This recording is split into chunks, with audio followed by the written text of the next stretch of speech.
For the lead up to our very special first ever Halloween edition of The Nerve, we are exploring issues of the paranormal and the unexplained. And I'm so happy that Sam Vaknin, one of your favorites and mine, has agreed to join us to talk about the very human impulse, no matter how educated one may be, no matter what a rationalist one may be, to search for greater meaning. Sam, as we know, is an author of multiple books. He is a professor at CIAPS, professor of psychology. We are so happy to welcome you back, Sam. How are you doing today? Thank you for having me. I'm okay. Thank you. You're coming to us from I'm in Paris, Paris. I understand. Yes, I'm in I love your Paris. very Parisian backdrop. I'm very jealous. How is it over there? Well, it's like intermittent reinforcement, hot and cold. Yeah, you're not missing much. It's the same we here on the East Coast are having the same. I'm so glad you were up for this discussion. I wasn't sure you would be because I would bet as a man of letters, you would consider yourself a rationalist. Yes. And I'm hoping that you can talk to us a little bit about, it's a large subject, but could you speak to us about, since the dawn of humanity, it seems we have searched for greater meaning, whether it's in the cosmos or invented gods of the Greeks and Romans. Can you sort of talk to us about the origins of this? Yes, I think the problem is that logic and rationality fail to provide meaning and hope. So when you're confronted, for example, with grief, when you're confronted with loneliness and isolation, existential, rationality is not going to help you much. Logic is going to lead you nowhere. You need other things. And these other things, regrettably, are irrational. And they are grouped under the label supernatural or paranormal or even religious. These are beliefs that are not grounded in either reality or in facts. These are counterfactual beliefs. But their strength is the narrative. They provide a narrative. Because they provide a narrative, they become organizing and explanatory principles. They allow us to make sense of life and reality, to imbue them with meaning, however artificial, and to provide some sense of direction, purpose. So we feel more at home in the universe with these kinds of explanations and stories and narratives, and we feel more at home. Logic and rationality are alienating. They render us strangers in reality. It's In what way? In what way do they render us strangers? they're neutral. They're neutral, they're objective. And the main lesson of rationality and logic is that the universe is essentially random and it does not care about us. There's no element of caring. It's inexorable. The universe is inexorable. It's a machine. And that makes us cogs and wheels in this machine. It's so interesting you say that because one of the most common concepts of the modern age, and you hear this all the time, particularly in American daytime television, is the universe. The universe has guided you here. The universe has heard you. The universe has made it so. The universe has become sort of this plug-in for the secular notion of an all-seeing God.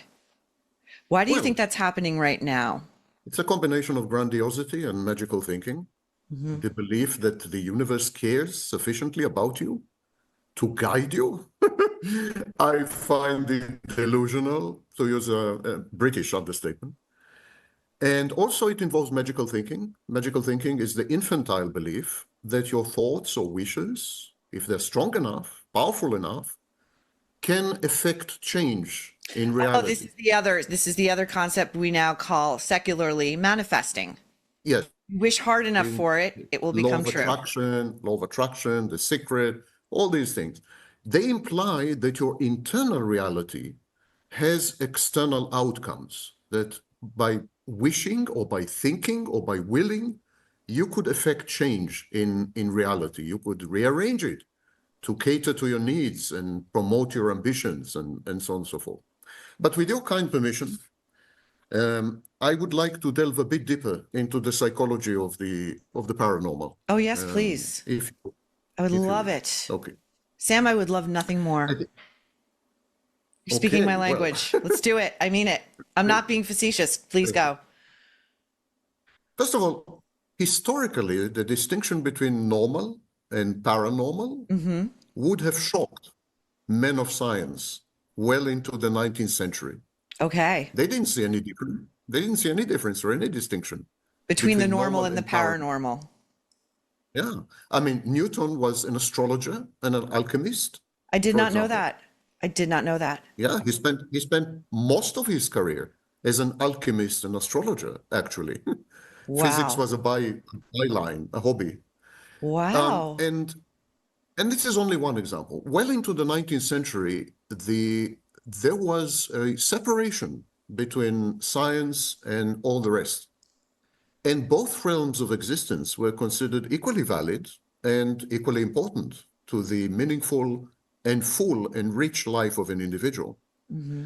Only with the rise of scientism, which is the religion of science, only with the rise of scientism did we come to disparage and kind of mock and ridicule the paranormal, the religious, the irrational, as if they have no role in human life or as if their only role is to corrupt the human mind.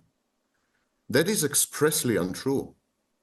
Religion, parapsychology, the paranormal, the supernatural, spiritualism, I mean, the esoteric, all these are there because they're needed. And they're needed because they cater to specific psychological functions and needs. Having said that, they reflect highly specific psychological processes. First of all, anyone who believes in the paranormal has some kind of difficulty to tell apart internal objects from external objects. There's a confusion between what's happening internally and what's happening externally. And this, of course, is why we see apparitions and ghosts. They exist in our mind, but we perceive them as external. This is an element in psychotic disorders. People with psychosis have this problem. So Sam, so are you saying that anybody who says they have had a brush with the paranormal, who has had a brush with the unexplained, has experienced some manner of temporary psychosis? No, what I'm saying is that certain types of paranormal experiences reflect a problem, a confusion between internal and external objects, and that is also a clinical feature of psychotic disorders. It doesn't mean that these people are psychotic. No, It I'm not means they saying have they are experienced. psychotic, but it sounds like you're saying it can be a temporary situational phenomenon. It's a temporary break with reality, absolutely, yes. It's a valid experience. The person is not lying. They did see a ghost. But we know that this is a hallucination. An apparition is a hallucination. We know that there is a breakdown of the boundary between external reality and internal reality, which leads to the confusion of the two territories. Sam, let me ask you a question because this is a case that we are going to talk about and delve into on our Halloween episode.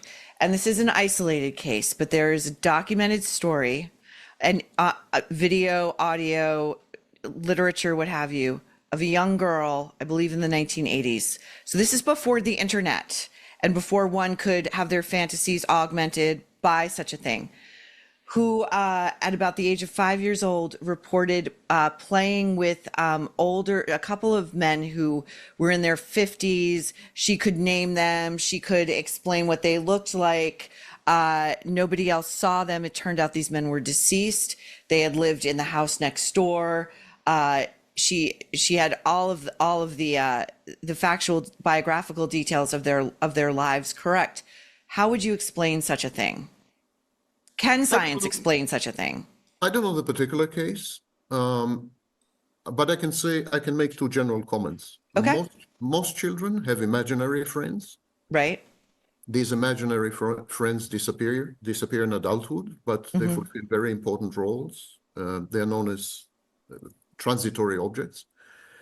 These imaginary friends allow the child to develop social skills and to feel protected and safe in environments which are less than stable, and so on and so forth. But most children have them. That's point number one. Point number two, there have been multiple projects in academia and in science where we have attempted to study exactly such stories over decades. And I'm not talking about a single project. We have Stephenson's project. We have the Princeton Laboratory. We have, I can enumerate at least 20 major projects, which lasted for 30 years. Each of these projects has studied anywhere between 5,000 and 10,000 cases. In the totality of this endeavor, we succeeded to come across a single unexplained case. Really? One. All the others. Can you talk a little bit about what that one unexplained case entailed? Yeah, that was a case described by Stephenson, who was a serious and rigorous academic. Year? Stephenson was in the United States, yes. And Stephenson 60s, okay. I'm sorry? 1960s, you said. Yes. Okay. And Stephenson described the case of a young girl who came up with a recollection, perfect recollection, of her previous life in India. There was an American young girl, yeah? A previous life in India. She described her relatives, she named them, she described her house, and she described a buried treasure, a treasure she herself had buried prior to her demise. She died in childbirth, I think. And then the only way to verify this was to travel to India. And so the whole circus traveled to India. And they found, she named them correctly. They found the house. And they found the buried treasure exactly where she pointed it out. And that's the only unexplained case in the entire history of the field, which is now at least 150 years old. I would say, though, that case is beyond tantalizing. Well, that's precisely what people like William James and I was going to get to William James with you, exactly. Precisely what William James and Arthur Conan Doyle said. These were hyper-rational people. William James is arguably the father of psychology. And Arthur Let's Conan just Doyle. explain to anyone who may be unfamiliar with William James, brother of the famous novelist, 19th century novelist Henry James. He was a physician. He taught at Harvard. He was an expert in anatomy, a rationalist who later in life wrote one of the most famous books on the subject up until that point, called The Variety of Religious Experience. And I remember reading that book maybe in my 20s and thinking this was blowing my mind, because I felt like I was experiencing a rationalist working through his own resistance to the idea of other dimensions or other understandings of human nature that were beyond our own recognition. There's also James, the father of psychology, who is an even more interesting case. And he suggested that paranormal phenomena are real.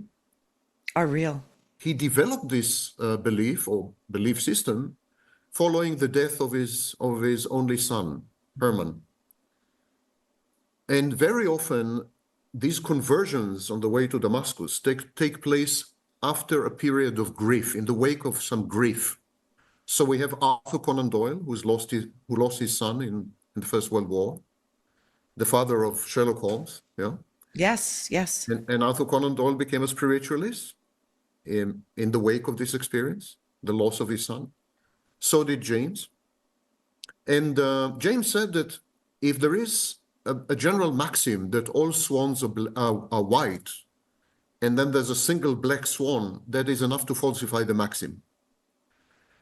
Now, I'm mentioning this because you asked me about this single case. Yeah.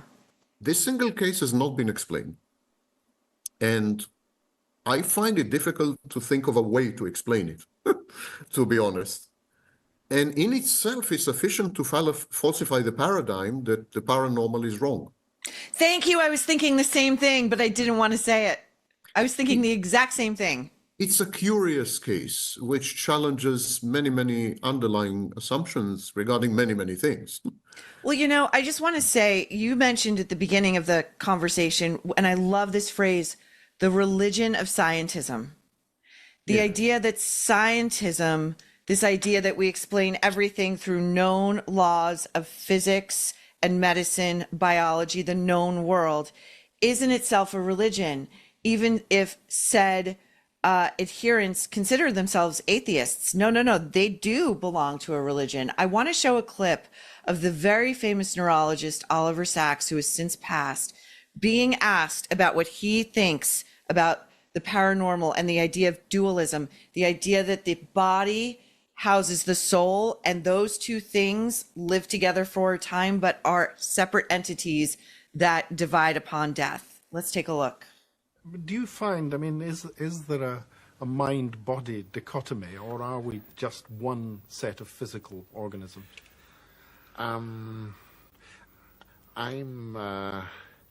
I feel strongly that we are just one set, and I think the dichotomy is partly because we don't know enough about the body and its wonder, which is what Spinoza was saying in 1650.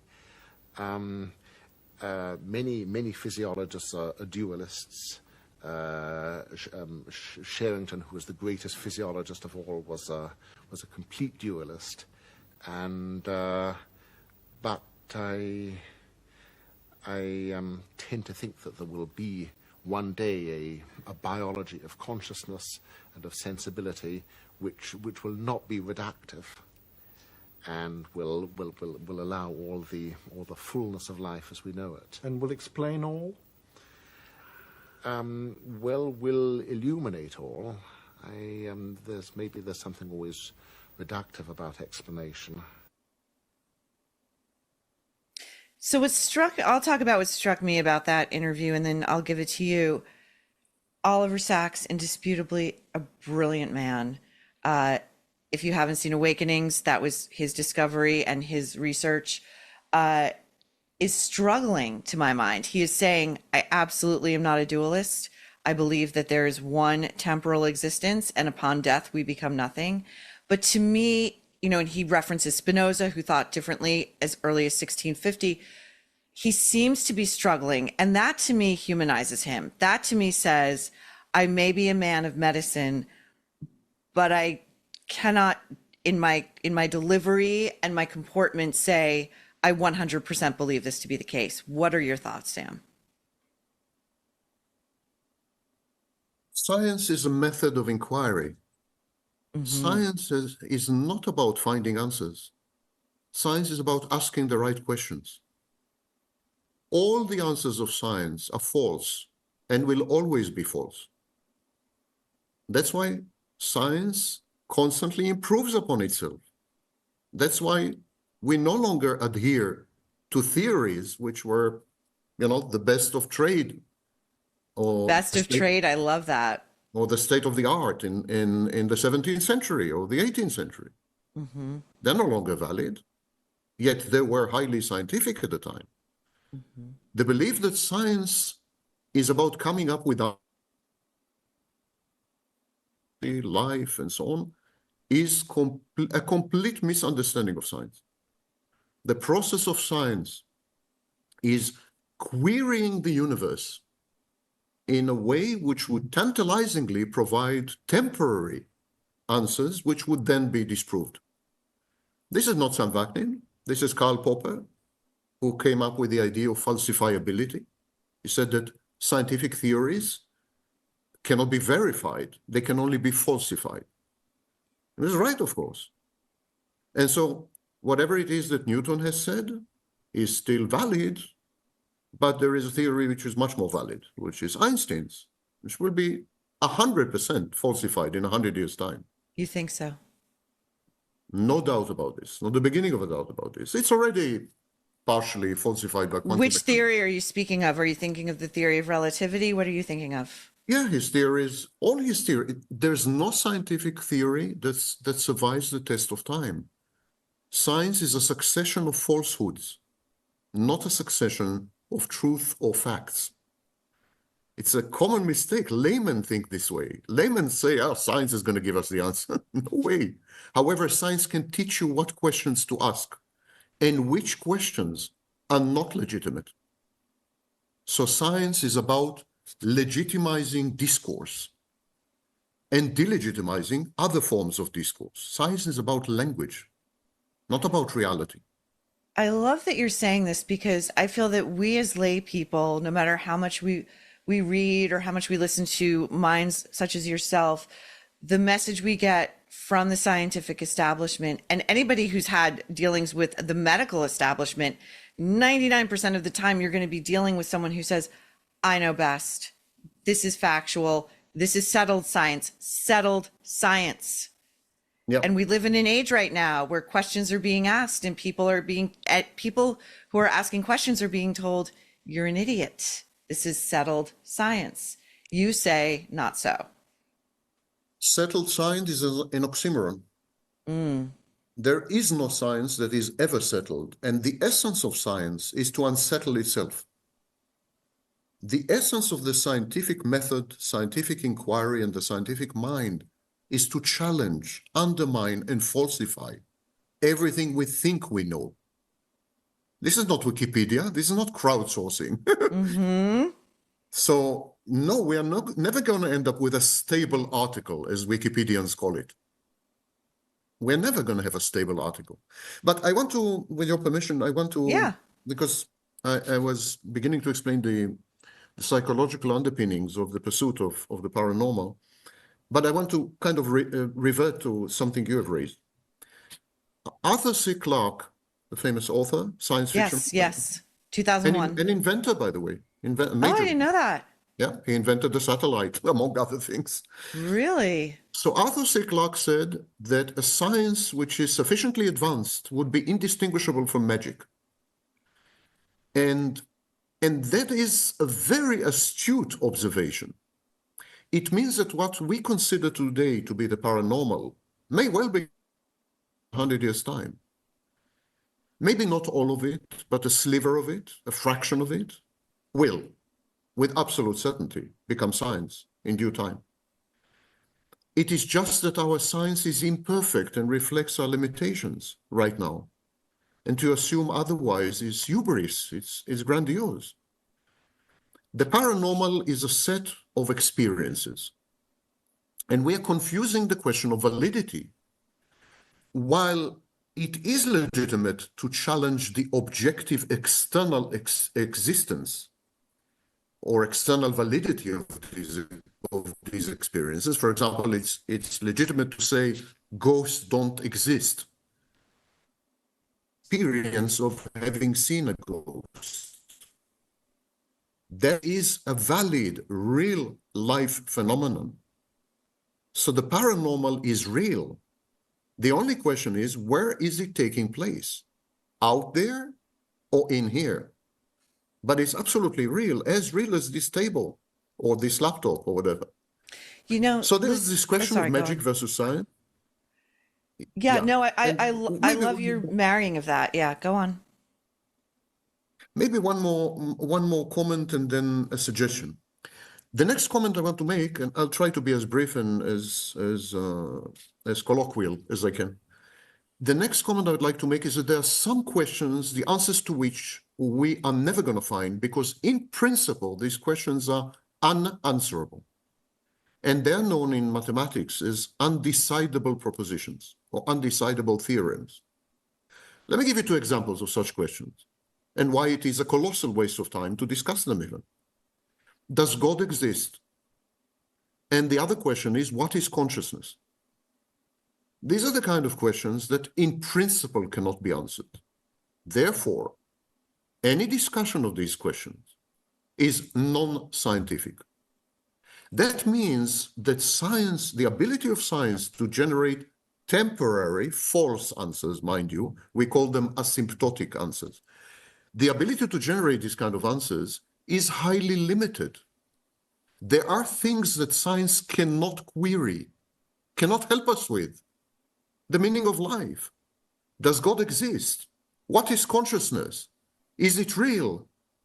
You know, these are questions science can never in principle answer. So these are undecidable. I would like to inject an idea into the conversation. There is something called misattribution of arousal.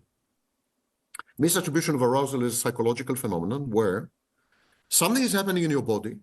For example, your blood pressure goes up, or your heartbeat accelerates, develop tachycardia, and so on. And then you are kind of asking yourself unconsciously, why is this happening to me? And you come up with an answer. And the answer is often wrong. We have conducted experiments with the classical guinea pigs of psychology, college students, and we induced in them a speedy heartbeat. We gave them illicit substances without their knowledge. Horrible things are happening. Exciting. Or horrible things are happening in psychology lab. Don't ask. And so they had like an increase in blood pressure and heartbeat and so on and so forth. And obviously they were not aware that they've consumed a substance which made this happen. So they came up with an explanation. When we asked them, why do you feel this way? They said, I think I'm falling in love. They were presented with photographs of appealing young women. They said, I think I'm falling in love. Or I'm finding her attractive, I'm aroused, and so on. Nothing to do with it. It's a misattribution of arousal. I think this is an excellent explanation for the paranormal, because we know that the paranormal observations and experiences are intimately linked to grief, loneliness, stress, tension, anxiety, a preceding traumatic event, abuse, and so on. In all these situations, suddenly people experience paranormal phenomena. Anything from telepathy to remote viewing to ghosts, I mean, you name it. They're all associated with kind of stress. Even when we study such phenomena in the laboratory, that's a stressful situation. There are expectations of performance, there is the unknown, and so on. I think all these situations involve physiological arousal that is then misattributed to paranormal phenomena. People ask themselves, why is this happening to me? Why is my heart pounding in my ears, and why is my face flushed, and so on? And they say, it's because something paranormal is happening to me. I know my mother died. I just know it, you know? Okay. I've got a couple of questions for you with this new turn the conversation's taken, which I love. Misattribution of arousal, this experiment in which college students were given without their knowledge drugs which increase their blood pressure, heart rate, what have you.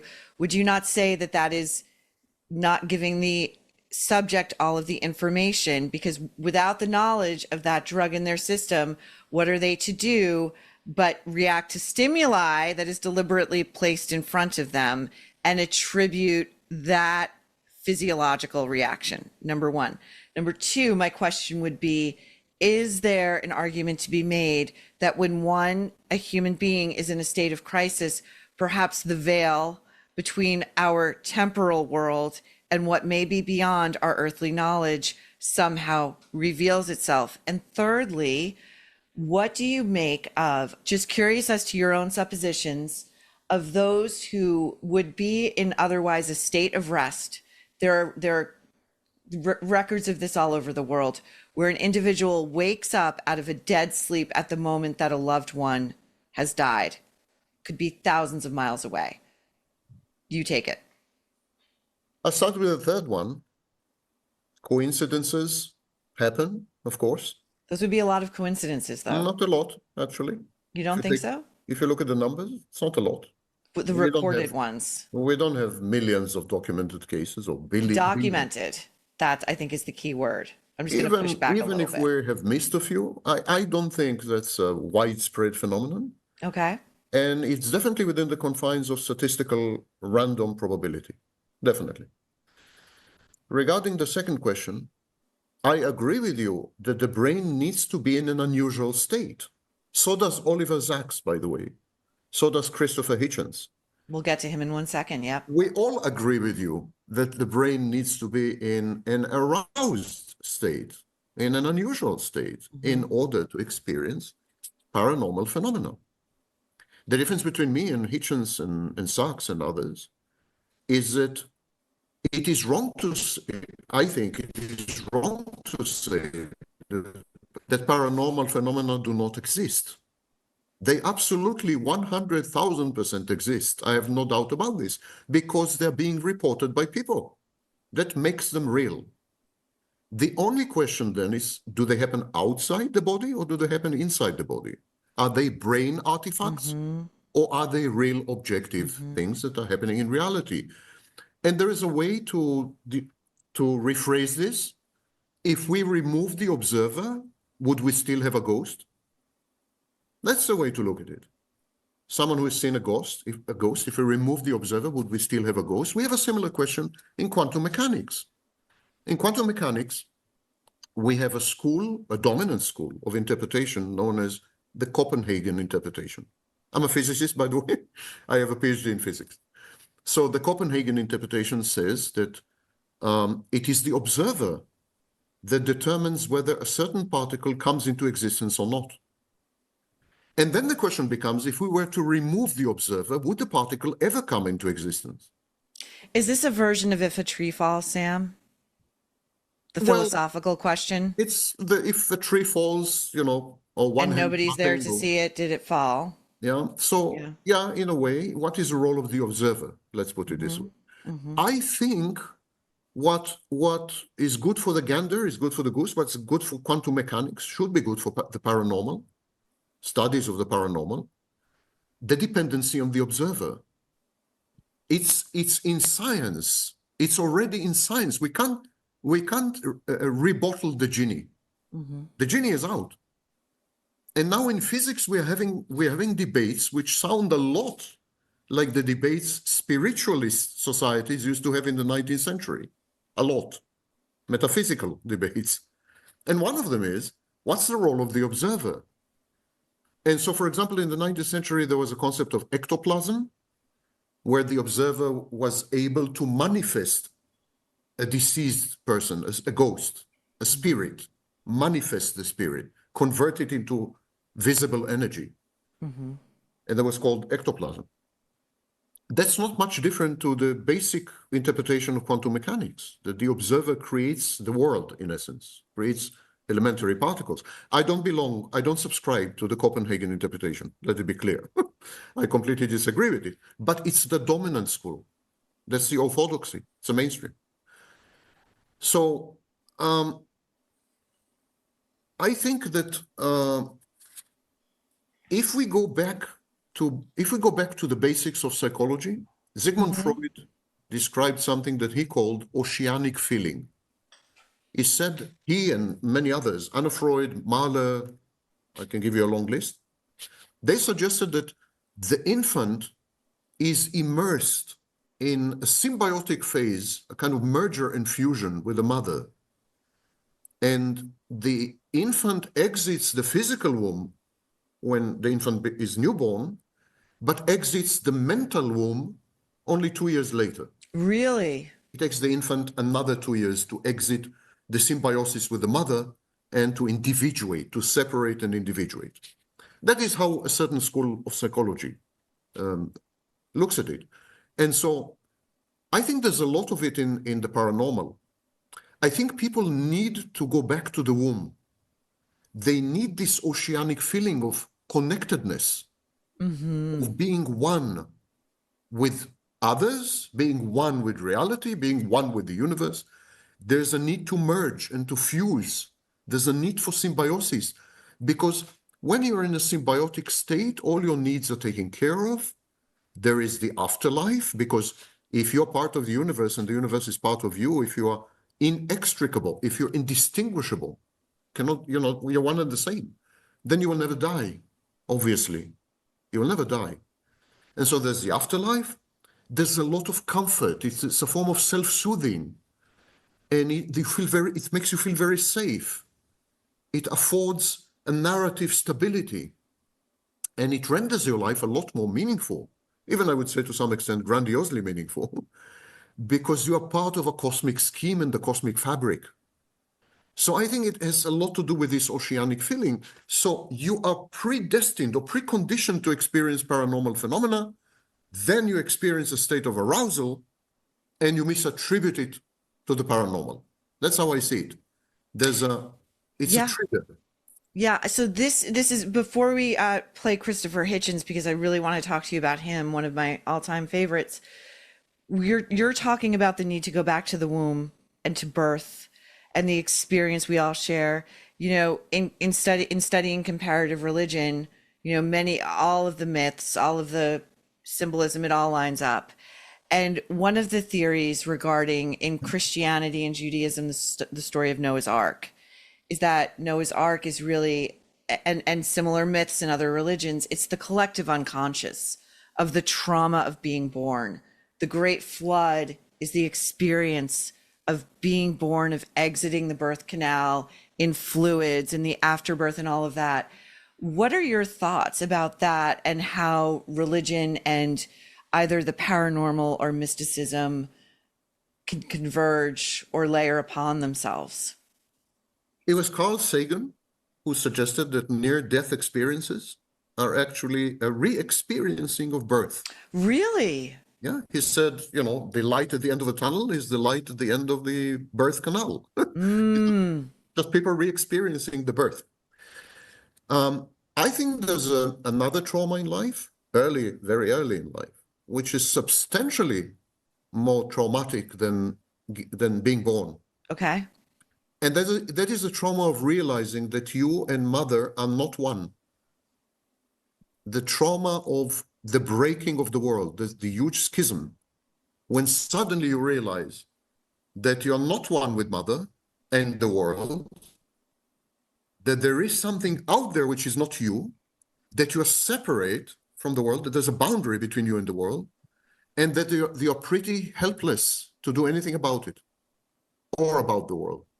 The minute, as a newborn, as an infant, the minute you see yourself in your mother's gaze, that very minute you realize your separateness and externality, because her gaze is the outside world. You see yourself in it. Again, there was a guy called Lacan, a psychoanalyst. Mm-hmm. Yeah. By the way, we are identical twins. Like he's my, we are like absolutely, you know.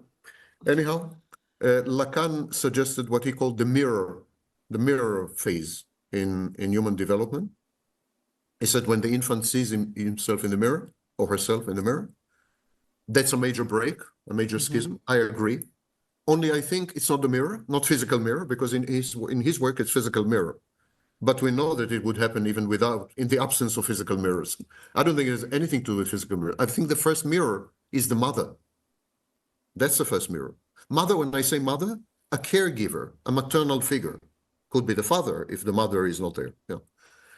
So the person who is providing the gaze.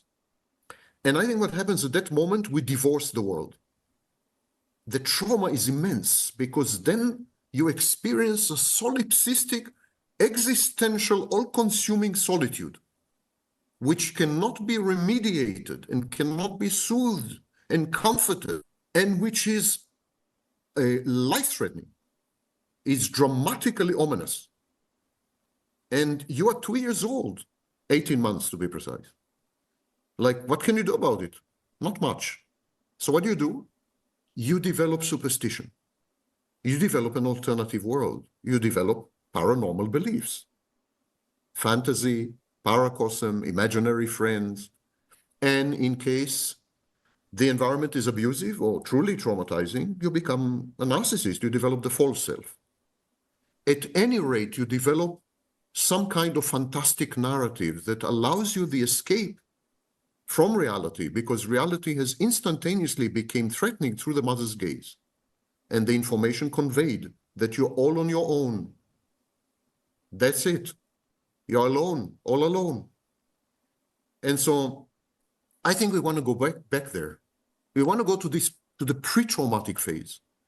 When we were one with mother and one with the world, it felt so safe. Mother It felt Earth. so good. Sorry? Mother Earth. We talk about Yes, Mother Mother Earth. Earth. There are many maternal metaphors, absolutely. And of course, paternal metaphors. I mean, that would be God or whatever.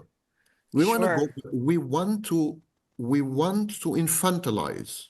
We want to regress. We want back to the womb. And of course, the Latin word for womb is the matrix. I did not know that. Yep. So we want to go to the matrix. And one way of reverting to the matrix is denying everything adult.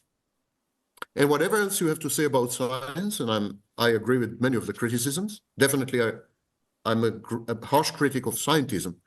But whatever else you say about science, it's definitely an adult pursuit, because science rejects illusions, delusions, insists on randomness, on objectivity, on neutrality. You need to be a very strong person to never ever consider the possibility of a God. I'm proud to say I have never ever considered it. I Really? haven't felt the need for it. I haven't felt the need for it ever. Did And you I've grow gone up with any form of religion as a child? Or were your parents atheists? yeah, my parents were, well, they were on the verge of atheism, but they were kind of observant. Okay. But Jews? I never felt the need for a religion or for the paranormal. I never felt the need for anything except rationality and logic. But it takes a very strong personality to do that. I'm praising myself, of course. It's Of course you are. yeah, Of course you are. normally. So to that point, I want to look at two clips of Christopher Hitchens. The first is he was dying famously of cancer, and he made it a point to give many interviews and write extensively about the experience of living while dying, as we all are. But Christopher knew his time was closer than most of us do. And one of the philosophical arguments he continued to make was that he was dying as he lived as an atheist, and that he considered it the province. Now, this is Hitchens himself, the province of a kind of a coward who would suddenly find God or find religion upon the diagnosis of a terminal illness. Let's look at this interview with NPR from 8 years ago, part one.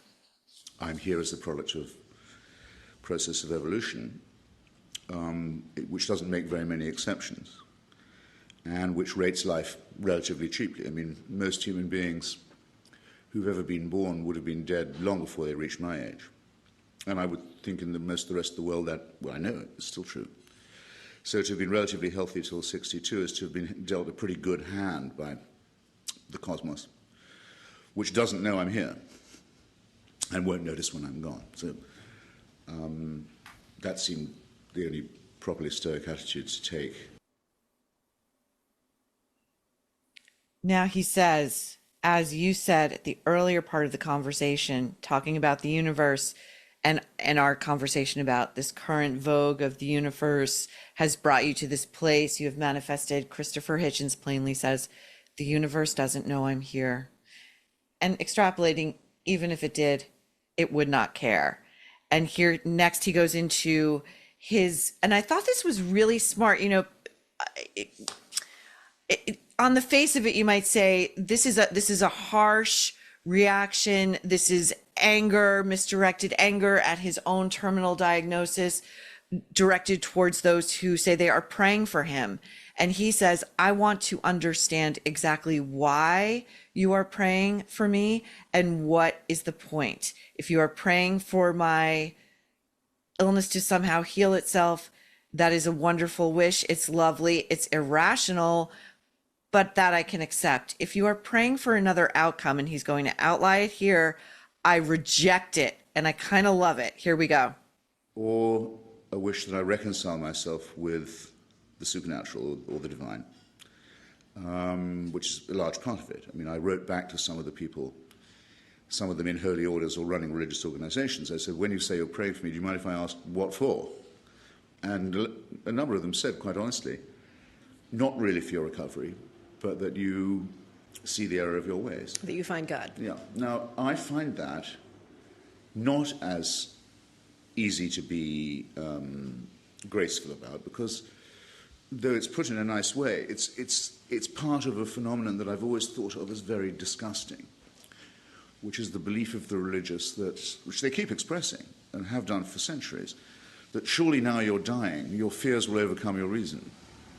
I hope I don't have to underline what's horrible about that. There's an element of blackmail to it. And an element also of tremendous insecurity, I think, on their part. I mean, they don't seem to feel they'd win the argument so easily with someone who was mentally and physically strong. By the way, I think they're right. What's your reaction to that, Sam? I don't berate people who are weak. I regard religion as a form of mental illness, but a mental illness that is adopted by people who as a last resort because they're weak. I don't think they're cowards. I don't regard what they're doing as coercive. I'm not angry at them. I understand that we are not all blessed with the kind of fortitude and resilience that allows us to not need anything except reality. And so he's an angry person. I highly respect him, of course, but he's an angry person. He's also a bit of an activist, or was a bit of an activist. Atheism, especially the strong form of atheism, is a religion. Agreed. Because it makes a claim based on belief or on faith. Agreed. While I'm, for example, not an atheist at all. I'm an agnostic. Which is a I major. love that. Yeah. The agnostic says, I don't know, the question can never be answered. It's undecidable. There's a Linking humility to that. Exactly. I want to say that being a rational person or adhering to rationality implies modesty or humility. Not my strong suits, mind you. But We would never know. but when it comes to the intellect, I am humble.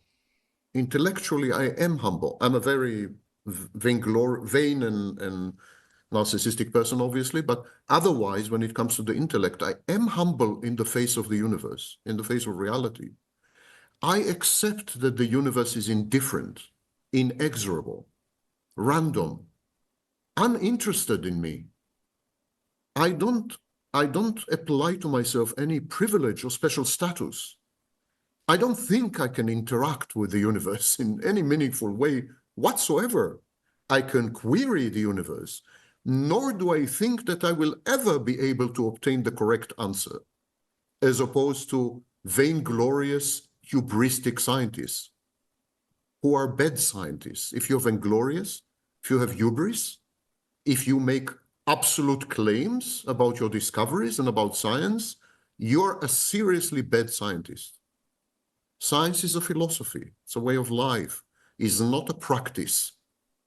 And one of the major problems with scientists is that they conflate and confuse science with technology. Mm-hmm. Technology does provide answers. And these answers are always true. How do I know? The technology works. But science never provides true answers. And science and technology are not the same things. You can convert science to technology, and is often done, but they're not the same thing. They're not commensurate. They're not coextant. You could practice science that can never ever be converted to technology. And you could come up with technological inventions even if you're a college dropout and you've never studied science.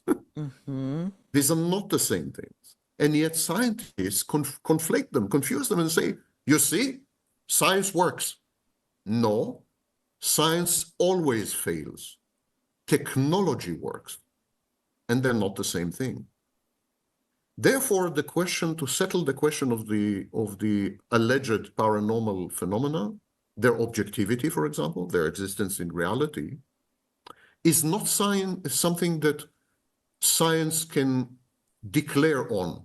It's not something that science can answer right now. We need to be humble in the face of the diversity of reality. We need to really be humble. That is not to say that telepathy exists, or clairvoyance, or or ghosts exist. That's not what I'm saying. But what I am saying is people have been reporting these phenomena. We need to study them. They are as real as any smartphone, more real even. They preceded the smartphone, you know. And that's where science, the hubris of science and scientism, in my view, retard the scientific endeavor, because they say, no, we don't need to study this phenomenon. They are the equivalent of declaring that the moon is made of green cheese. No, they are not the equivalent of such a statement. They're not. Because to say that the moon is made of green cheese is a counterfactual statement that is not based on a single experience. No one has visited the moon and came back with green cheese. Unfortunately, I like it. But to say that you have seen a ghost is a qualitatively different kind of statement. Assuming, of course, that you're not a fraudster and you're not, you know, Right. that you are. So it's a qualitatively different statement because it does report something about reality. It could be a single individual's reality. It could reflect a brain abnormality, misattributed arousal. I don't know. I don't know what it could reflect because no one is studying it. And no one is studying it because it's taboo. Princeton closed down its laboratory in 2007. Really? Yeah, in 2007. And that's it. There is no other, to the best of my knowledge, there is no other serious academic institution of higher education that is studying these millions of reports by people in all cultures, in all periods, in all societies, in all continents, of essentially identical phenomena. And that is shocking, to exclude such a vast forest of experiences just because it's green cheese. Or because, again, there is a lack of humility. There's an intellectual snobbery there. What we're talking about is something that has been part of the human experience since humans were able to document human experience. And to excise that as a valid, inexplicable part simply because we cannot answer the question, to me, makes it one of the most tantalizing questions there is. That is a field of study I think any academic could chew on for the rest of their living days. Yes, and the irony is, I do think we can provide a temporary answer. I don't think I proposed a few answers in this podcast. They may be the wrong answers, they probably are. But I did attempt at least to provide answers, you know, arousal, misattributed arousal, these need to be studied. If I suggest a hypothesis that it's misattributed arousal, we need to check that. We can put people in laboratory conditions, people who claim, for example, to be able to talk to ghosts, mediums. We can put people who claim to have experienced telepathy or able to turn on and off telepathy at will. There are such people, and so on. And we can then test their physiology for signs of arousal. Again, with the best of our knowledge thus far and the best of our technology thus far. Yes, and we do have technology. For example, fMRI, functional magnetic resonance imaging, should demonstrate if there is unusual activity in the brain. But that will only prove, as far as we are able to right now, that there is unusual activity in the brain. We know about as much about the human brain as we do about the vastness of the ocean and what goes on beneath. Well, we did this with meditation. By now, yes, that's true. That's true. By now, it's well established, and it's part of mainstream to say that meditation induces changes in brain activity and in the long term, even brain structures, pathways, and so on.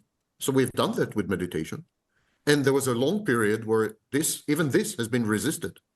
People were saying meditation, that's con artistry. We should that's New Age BS, New Age BS, and we should never study this, a waste of time, resources, and so on. And by the way, a thousands-of-year-old practice. Yes, and now we are discovering, and that's established, that's mainstream. We teach it in university. Yes. Now we know that definitely we can use meditation to alter specific activities in the brain and so on and so forth, even physiological responses such as heartbeat and reduced blood pressure and so on and so forth. So we know that meditation can be beneficial, and we've missed out on it for like 60 years. because we absolutely refuse to study the phenomenon because it came from the East. And yogis don't look like academics, most yogis don't look like academics, and they sit very strangely and they contort. That's To Westerners, yes, Yes. yes. So, I think we need to be more humble. I think we do need to study what is today called paranormal phenomenon.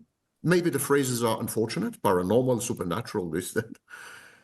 These are reports by millions of people about something that is undoubtedly happening.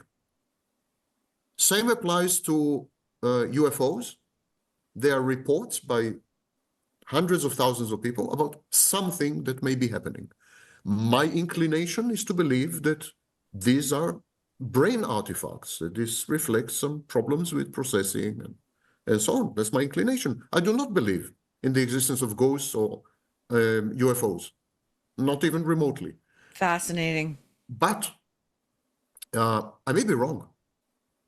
I may be right. Well, you and I should pick up UFOs after we talk to some I'm fascinated. There's a documentary coming out, but by ex-military fighter pilots, people who have been trained to the teeth, ultra rationalists, understand physics, aerodynamics.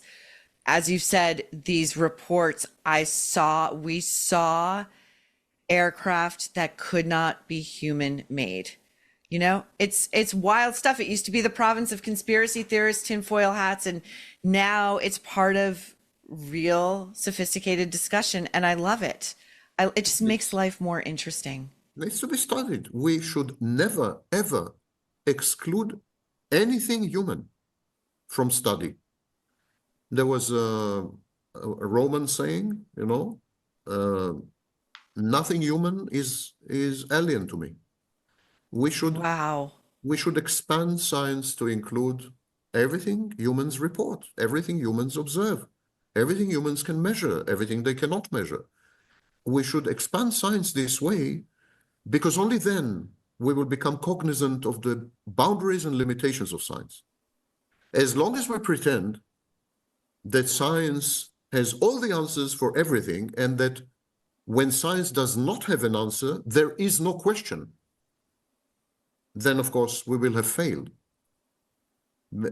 Science, through the pursuit and through the study of other realms and other, territories, science may come to realize its own limitations and boundaries and thereby rendered much more efficacious. But right now scientists say, if we cannot answer this, then the question itself is not legitimate. Mm-hmm. And that is a misinterpretation of the scientific spirit. And I think anti-intellectual. When people first came up with quantum mechanics, Bohr, Born, all these scientists, Einstein rejected quantum mechanics. Although he was the philosophical and mathematical and physical father of quantum mechanics, he disowned his intellectual progeny. He rejected quantum mechanics. And he said, I can't believe this is true. I can't believe this is true because God wouldn't be playing dice. And he rejected quantum mechanics and he excluded it from his studies. Consequently, Einstein spent the last 40 years of his life pursuing nonsensical theories that led nowhere.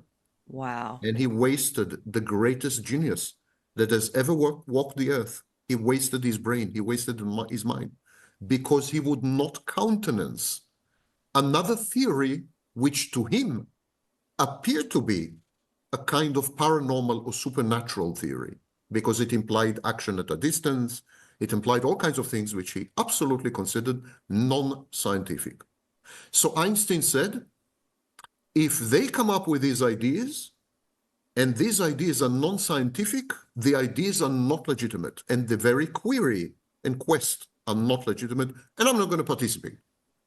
What did he do except ruin himself as a scientist? Today we know that quantum mechanics is by far the most precise scientific theory to have ever walked the earth. We have no idea what it means or what it says.